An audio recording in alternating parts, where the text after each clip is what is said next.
Hey yo, what's decent, yo? I have a crazy battle that I had during the West Babylon Conference in New York, the one that Cybertron was commentating for the Nugget Bridge. What happened was, I didn't get a chance to participate in the tournament because I was working a little bit earlier on, but I did happen to play one of the competitors. His name is John Evans. So, he's going to lead up with Gyarados as well as Aegislash, which right into his Mets, and by him making that play, I'm going to assume that he's going to want to get off as much Intimidates as possible on the Mega Kangaskhan because it's so obvious that I'm going to want to copy my Mega Kangaskhan. Now see, I didn't want to use this team right off the bat because at the time I was breeding a new team, so I kind of wanted to have that ready before I participate in the tournament, you know, assuming that I was going to participate in the tournament, which I ended up not doing. I didn't want to deny his challenge right there when he asked me to battle, so I just figured like, hey, what the heck, why not just use this team one more go.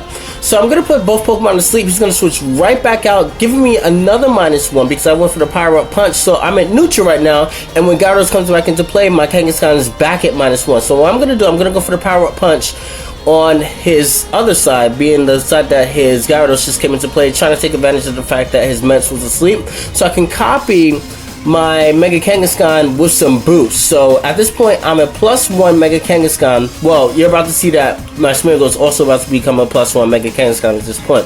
So that's a little helpful here. My returns will do a little bit more damage. I did replace Facade with returns because return kills a lot of stuff that Facade doesn't. And it's very rare that nowadays to see Rotom's Will-O-Wisp the Kangaskhan, and plus I have the Protect too, and I have like Safeguard, so there's no reason for me to run Facade. Like the ideology behind me running Facade kind of dwindles when I have all that stuff put into play. So I'm just gonna go for the return on the Ment side, hopefully aiming for the Gyarados, and hopefully it just kills it off, which it ends up doing. So I double target it and it kills that, so that means that his Pokemon will no longer be able to intimidate me once the Gyarados comes into play, assuming that he's gonna keep Gyarados in play, you know, when it comes into play, which it does right now.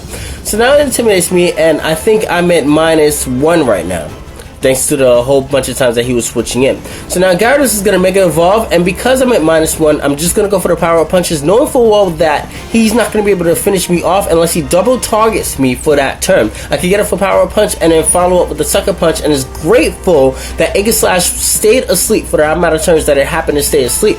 So now because he's part Dark, I am going to get Super 50 damage inflicted onto the Gyarados, and plus to add insult to injury, this was a critical hit. So now in this case scenario, since I'm +1, I can go for the Sucker Punch and knock this thing out. But at the same time, it didn't dawn on me that I could actually do that. So I was thinking like, you know, I probably may not be able to finish it off, and I was thinking a return would finish that off. I know +1 Waterfall coming from a Gyarados won't finish off the Mega Kangaskhan's that I have, because I do have some HP investments onto it. So I'm going to go for the Sucker Punch to break his substitute.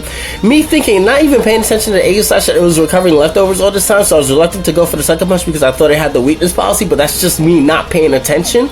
So now he double targets my Kangaskhan. I'm going to be able to survive it, go for the return, knock out his Gyarados, and then afterwards he's going to go, wait for it, and go use Flash Cannon onto my Kangaskhan to knock it out. But that's okay because I have the Smeargle, which copied the Mega Kangaskhan. And I don't know what it is about Smeargle, but it seems as though when you copy something with Smeargle, it doesn't, like, even though it copies a Pokemon itself, I feel as though like its defenses and its special defenses are not up to par with the original. I mean, call me crazy, but I don't think it copies everything, you know. It copies the stat boost and the Pokemon itself.